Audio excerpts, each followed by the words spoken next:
Week 6 of the NFL season wrapping up quite nicely here on this Sunday. Welcome into Game Day Recap, where we take you through all of the action from Sunday's games. So let's talk about some of these scores, right? The Jets go overseas and still come away without a win. There's some trouble there with Aaron Glenn. We're going to talk about that in just a little bit. In the meantime, little revenge tour. Rico Dowdle told the Cowboys to buckle up. They did not. Spoiler alert. We'll get into how Bryce Young and the Panthers were able to pick up another win here. No chargering in South Florida. Pete Prisco, they get a big win thanks to Justin Herbert.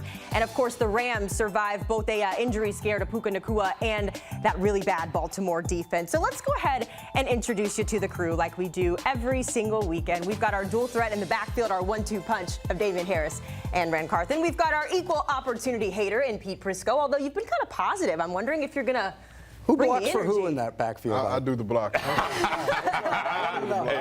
I'll take my name in the paper. I ain't mad at it. Smart man. Hey, fullbacks get Pro Bowl votes too. They do now. They do. Easier pass to the Hall of Fame too. Hey. All right, guys, let's get focused here. Let's get centered because we had a really exciting one in that late window between the 49ers and the Tampa Bay Buccaneers. It is Baker Mayfield and the crew standing strong. I know we're going to dive into a couple of different angles from this one, but Pete, I'll come to you first because there was a moment when Baker Mayfield rushed. It was like third and forever, and Baker Mayfield took off, got the third down, and you said that's the MVP moment right there. How does Baker and this banged up Bucs team continue to get it done? You know, they said on the broadcast that he was throwing to his fourth, fifth, and sixth receivers. No, he wasn't. He's throwing to his fifth, sixth, and seventh receivers because all four, the top four guys are out in the second half. And to make that run in that moment, it was 3rd and 15, and he got a first down. And the way he got the first down, scrambled out of the pocket, had to dive headfirst across the first down marker, and then extends the drive. And then you go get points. The guy's playing at an MVP level. He's phenomenal. What they're doing without 5 starters on the offense, 5 starters, 2 on the offensive line, 2 receivers, and Bucky Irvin, what they're doing is incredible. And it's a testament to him as a player. Yeah, they say big-time players make big-time plays in big-time games. And when you look at Baker Mayfield's career, wherever he's been, that's exactly what he's done. He's a catalyst for grit, determination, and just not being denied what you want. I mean, Pete, you're sitting here talking about he's playing with guys that have started time on the practice squad, on other teams, were signed at the deadline, and he's still just willing these guys to victory like we just saw on that third down conversion. That's who Baker Mayfield is. When you bring that to a locker room that has talent and even a lack thereof whenever you've got a lot of guys hurt, he just continues to find ways to deliver. He keeps producing wins, and like Pete said, he is playing at an MVP level right now. Here's a word I don't like to throw around a lot: franchise quarterback. Because to me, there's a different label when you get franchise quarterback. That means regardless of what's going on around you, you're going to lift your team to a victory. And I think Baker Mayfield has entered that category of being labeled as a franchise quarterback, because we have a lot of quarterbacks in this league that are good, right? And you win with those guys. You don't win because of. And like Pete said, if you're down to your 5th, 6th, 7th receiver, your 4th or 5th offensive line group, you don't have your starting running back in the backfield, but yet you find a way to win a football game every time. And in the 3rd and 14 moment, we call those gotta have it moments. And they had to have it, and he put it. Remember that YouTube video back in the day, guy playing videos with what was the receiver? Greg Jennings. With a broken leg, you put the team on your back, though. Baker put this team on his back, and when he got that first down. The irony of it is, and I remember sitting there talking to Baker in May, and he said to me, he said, look, they want me to stop running, as reckless as I've been, and try and stay there. The biggest play of that game was him escaping that pressure and running for the first down. Look, you want him safe, you want him on the field, particularly with all the injuries, but at moments like that, he's got to take off and make plays. Well, and that's kind of what he's built his career around, right? I mean, when we talk about Baker every time on this show, the word gritty comes up, and that's sort of what he demonstrates. And every single week, I always have a different stat about Baker, so here's your one for today. He's now the 3rd quarterback since 1970, guys, with 80-plus passing touchdowns in his first 40 starts after changing teams. So he's doing all of this following Tom Brady. When we look at the playoff picture, I know it's still early, and a lot's going to change since then, but I'm looking at it right here, and the Bucs, currently sit atop the NFC. I mean, Pete, this is kind of what you expected from this team. Are they exceeding your expectations, though, with how they're winning games? Well, based on all the injuries, they're definitely exceeding my expectations. Look, all their games come down to the last possession. At least, they've won games on field goals. They had to hold off the 49ers here in this one. But the reality is, this team in that division, you look around that division, who's the threat? Is there a real threat? They still get the Saints twice. They still get the Panthers twice, and they get the Falcons at home. That's 5 more games right there that you should win. If you're that good, you should win. So, yeah, I think they're a legitimate threat in the NFC. I thought that before the season. Now, they do need to get guys back. Sure. And, you got to get Evans back. You got to get Godwin back. You're going to get Gedeke, the right tackle, back. You're not going to get your right guard back, but you can manage that. But the reality is this team is built to make a deep playoff run. They are, and they are doing what we gave the Philadelphia Eagles a lot of credit for, which is they just found ways to win ugly ball games. And yes, the Buccaneers, they are in a lot of ugly ball games. But at the end of the day, these lessons that they're learning in winning these close games. Now imagine how much that's going to benefit them when they get their guys back, like Mike Evans, Chris Godwin, et cetera, et cetera. No. Well, no, he's the leader in interceptions this year. I'm so sorry. Every time he just intercepts, he's the leader in interceptions. I'm sorry. I even tried to give the physical this time, so Rand, the floor is yours. What Like do a you think horse about with the blinders Bucs? on. You sure you didn't play DB? All those interceptions you got? You're stockpiling those. Sorry. Here's what I said, and I'm glad Damien alluded to it.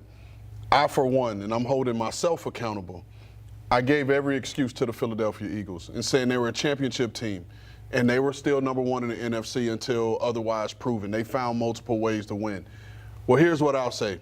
And I'll say this coming away from watching the Eagles play this week. I don't see a connected team. And I think that's hurting them. And we could get into this later. But when I'm watching the Philadelphia Eagles, I see a team that's infected with the disease of me. And regardless, and I'll go look up disease of me and the definition of that, and you can apply all 6 symptoms to the Philadelphia Eagles, but I don't see that with the Tampa Bay Bucs. A different person is called on every week to find a way to win a game. You have not heard any rumblings out of anybody in that organization about how many targets they're getting or the lack of targets. All these guys care about is winning. And I think that starts with their quarterback. It starts with their head coach and who he is as a man and the type of team that Jason Light and his staff have built. And it all starts behind center with Baker Mayfield. By the way, disease of me is not fatal. I've made it to 65, and I've lived it my entire life. You're going to put yourself in Disease of me. I have that. Believe me. We'll leave it at that. A disease for the Eagles. I do want to get to the other side of this matchup, guys, because it was exciting. And for a while, the 49ers kind of had us believing that they were invincible. But today, it just proved that it didn't. Fred Warner, the big injury coming out of this game, the dislocated ankle. So they're going to be without him for a while. Apparently, the wide receiver, Jawan Jennings, is telling reporters that he's playing with not 1, but 5 broken ribs. Not 1, not 2, not 3, not 4. 5. In addition to that, apparently he's also got a high ankle sprain and a regular ankle sprain, so pick your ankle there. Tongue in cheek, guys. But Damien, when you look at this 49ers team, how concerned are you? I mean, both quarterbacks at this point are banged up. You got no O-line, the skill players as well. It just seems like every week it gets worse in San Francisco. There's just got to be a high level of concern, not because what you see on the field, but because you don't see guys on the field. San Fran, they're a superstar-driven team. Their superstars aren't on the field. They're missing guys like Nick Bosa. Now it's going to be Fred Warner.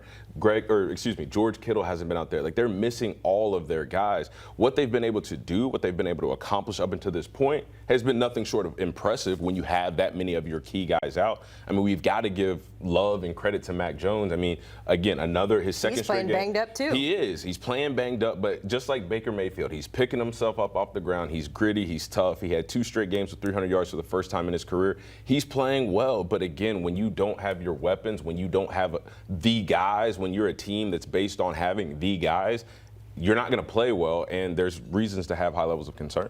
Yeah, so losing Fred Warner, we're talking about a guy who had only missed 1 game in his career leading up until today, and the amount of time that he's going to miss. It's going to be a bigger loss than them losing Nick Bosa. And here's why. Not only is he the captain of your defense, he's the leader of the whole entire football team. He sets the tone. But we saw when Fred Warner went out of that game how the middle of that defense really opened up, because we're talking about a linebacker in coverage that erases mistakes on the back end, right? He's the #1 communicator. Forget the green dot. right? That's the guy that gets to play from the sideline. But we're talking about a guy that communicates with the safeties behind him and the defensive line in front of him. And now, no matter who that person is, no one has called this defense since 2018, since the moment Fred Warner was drafted. And so now you're going to have to put this on one of these younger linebackers who is still now going to have to be able to do their job. But you're going to have to now communicate to a young secondary and help get those guys lined up. And that is just going to be a lot on their plate. So losing Fred Warner could potentially put them in a really bad spot. When you have stars and you pay stars, it's great because you have 6 of the top 50 players, 60 players in the league. But when they're not on the field, then it puts a lot of pressure on those backups who are usually young and inexperienced and cheap. And that's what you're going to see with the 49ers. Think about the start. George Kittle's one of, if not the best tight end in the league, one of the best tight ends in the league. Same with Bosa, one of the best pass rushers in the league. Warner is the best off-the-ball linebacker in the league. And Purdy is moving himself into that conversation as one of the better young quarterbacks in the league. They're not there. They're not there. And when they're not there, it's hard to win in this league, and it puts a lot of pressure on young players to step up, particularly on that defensive front. They pressure Baker Mayfield today a little bit. They got after him, but you got to consistently get guys like that on the ground. I'm worried about the 49ers. But having said that, let's not forget, about a week and a half ago, they went to the Rams and beat the supposed best team on its way to the Super Bowl. So I think, we got to temper it a little bit. It's a hard situation. You go on the road, you come back, you go back out on the road again, have all those injuries. But in personnel, this is how you make your money, right? Because it's easy to play and I'm going to say easy to win games when you have your superstars out there. But when all these people are missing, now we're talking about the bottom of the roster. We're talking about depth. We're talking about being able to sign guys off of the practice squad, poach guys from other teams' practice squads. But this is how John Lynch, this is how R.J. Gillen, this is how Tariq Ahmad, this is how these guys in their front office have made their hay in this league.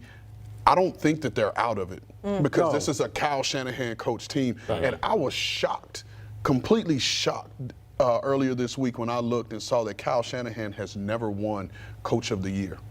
And prior to this game, I thought he should have been the #1 candidate going into it as Coach of the Year candidate because of how they've won games without so many people. Now let's see if they can continue this because they're going to get some of these guys back. But again, not having Nick Bosa and Fred Warner on the field, I don't know the last time that's happened. Yeah, it reminds me a lot of when Kevin Stefanski won Coach of the Year a few years back, whenever they were having all the quarterback and the injury issues, and that's what we think of when we think of Coach of the Year. So great point there, Rand. We do got to hit a break here on Game Day Recap, but when we come back, we're talking about 2 quarterbacks that are operating higher than expectations. Daniel Jones looking like an MVP, the 40-year-old Aaron Rodgers continuing to break records. But are we convinced that they're contenders? That's what we're discussing next on Game Day Recap.